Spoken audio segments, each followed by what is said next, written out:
Mayor Jose Manalo, nagkamali ng sinabi, sa Sugod Bahay Mga Kapatid. Sa segment na Sugod Bahay Mga Kapatid nga, sa palaro ni Mayor, ay nagkamali ng binati si Mayor Jose, imbes na Team Studio ay Team APT ang nasabi niya.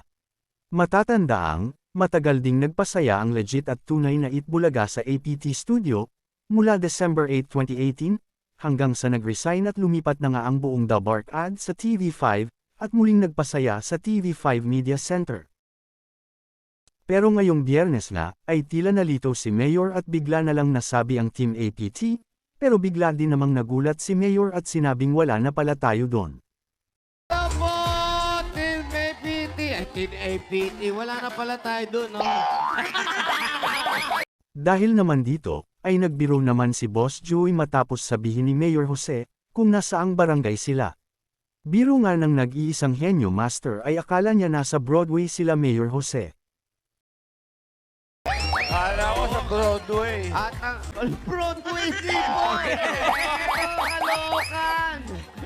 Matatandaan din namang, isa ang Broadway Centrum, sa naging tahanan ng Itbulaga mula 1995 hanggang 2018.